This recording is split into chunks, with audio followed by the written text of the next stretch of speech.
As we saw in the last video, internet marketing is for everyone and can apply to many different types of businesses.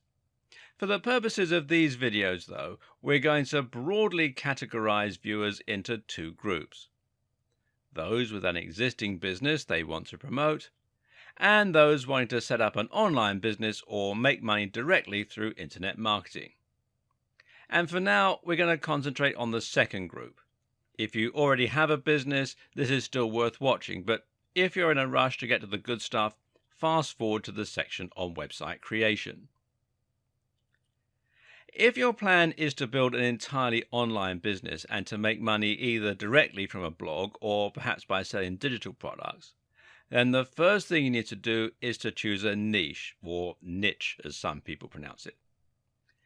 The term niche in this context essentially refers to a subject matter, an industry, and an audience. In other words, a niche can be health or it can be knitting. This is what your blog is going to be about, it's what the products you sell should be about, and it will determine precisely who your business is marketed at. Choosing your niche is one of the most important steps in creating a successful online business. And the reason for this is that it will directly impact the amount of competition as well as the size of your audience. So if your subject is health, then you're going to be going up against millions of other websites, and this is going to make your life very difficult indeed. When you write a blog post on how to get abs, it's going to be incredibly difficult to get that to the top of Google, seeing as there are so many other blog posts on getting abs. Likewise, if you post in a fitness forum and mention your ebook, it's not going to stand out or be interesting because there are so many others. Conversely, though, you also need to avoid choosing a niche that is too narrow. If the niche you chose is earwigs as pets, then it will only be a matter of time before you've marketed to the majority of that audience and there's no one left to buy from you. Another important consideration when choosing a niche is what you can offer the audience and how much they are likely to spend.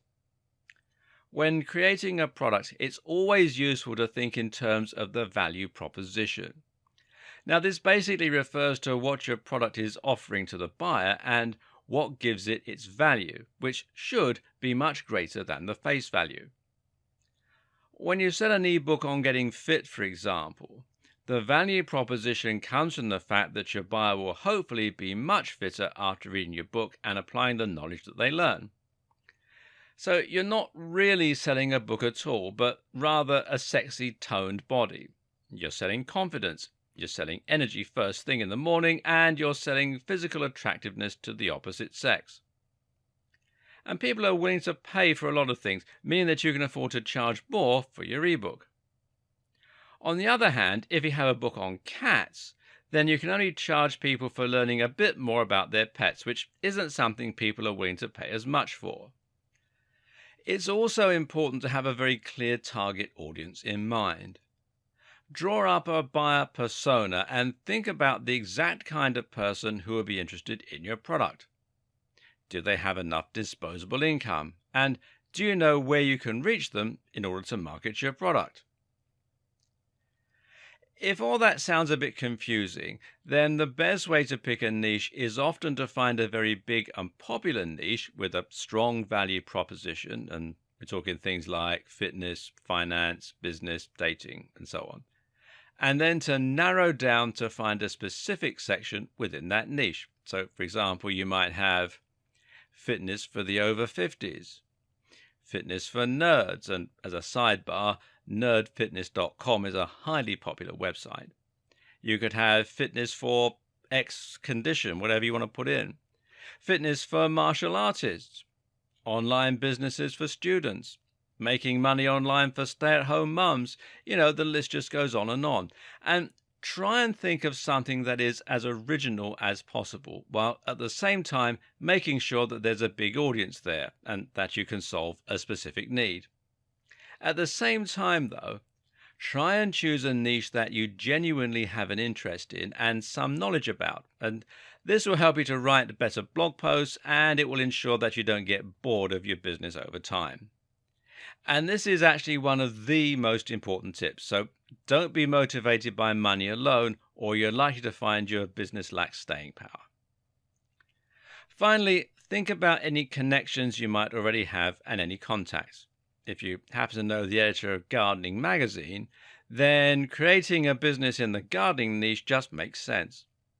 Likewise, if you're a prominent member of a big forum dealing with health, then this is a very logical niche to choose, as you'll be able to post about your blog there and hopefully get a big reaction.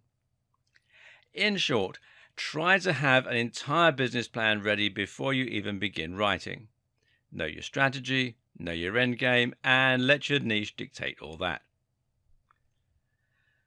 The next thing you need to do is to create a stunning website. Now, this is highly important, as your website is what's going to create the first impressions for your visitors and give them the confidence to buy from you. Now, this makes all the difference. Think about your own experience, whether you're looking online for a place to eat, for a specific product to buy, or a blog to read. If the website is well designed, then the chances are that you'll feel comfortable there. If the font is large and crisp, then it will be pleasant for people to read. If the logo is well designed and high definition, then it will create trust for your brand. If the navigation is simple and fluid, then visitors will be able to find their way around the site. And if the Buy Now button looks official and secure, then people will be much more comfortable entering their payment details. How many times have you loaded up a website to get some information or to order food, only to be immediately put off by the dated design and leave? Now, don't let this be the experience that your visitors have of your website. Make sure that it looks clean and professional, and don't accept anything that is less impressive than the very top players in your niche. If you want to be taken seriously, then that is what it takes. So, how do you go about creating such a website? Well, the good news is that these days it's very easy with WordPress. WordPress is, of course, a content management system and site building tool. You install it on your server, and this is usually available through the tools provided by your hosting provider, or you can download the files from here at wordpress.org. Be sure to come to wordpress.org, not wordpress.com. Wordpress.com is where they host the site for you. And then you'll be able to log into a backend and choose a theme and layout while adding posts and features easily. And WordPress is by far the most popular tool today for building websites, and it powers many of the biggest brands on the net. For example, some of the BBC websites run on WordPress, as do the blogs that Forbes magazine hosts, and Wired also is run by WordPress. And it's free, and it has a huge number of different features. It has support from a massive online community and nearly endless customizability. In other words, there really is no reason not to use WordPress. It's a tried and tested commodity, and it makes things quicker and faster for you while still resulting in a highly professional looking end product. Now, once you've installed WordPress, you should then look into adding a professional looking theme. Now, thankfully, these can also be added very simply by looking at the themes available through WordPress itself, or by buying them from various theme stores. And a good one is themeforest.net, and you can see here they've got, at the time of making this video, 31,056 website templates and themes, and as you can see here, prices start at around $2, so it's well worth a visit.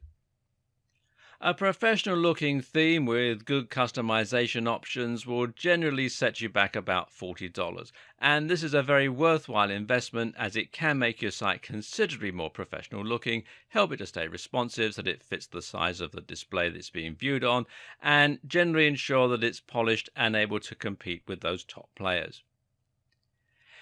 You also need a great logo, which will help you to brand your business and will give you more marketing options. A good logo needs to be unique. It needs to encapsulate what your business is all about, try to communicate the value proposition if you can, and it needs to be crisp and high definition to look professional. If you create your logo yourself, then it's very important that you use vector files via software like Adobe Illustrator in order to make it look the part. Better yet, outsource this job to someone else. Consider using 99 Designs, which is 99designs.com, or if you're in the UK like me, it'll redirect you to 99designs.co.uk, or perhaps Fiverr, which is Fiverr with 2 R's.com.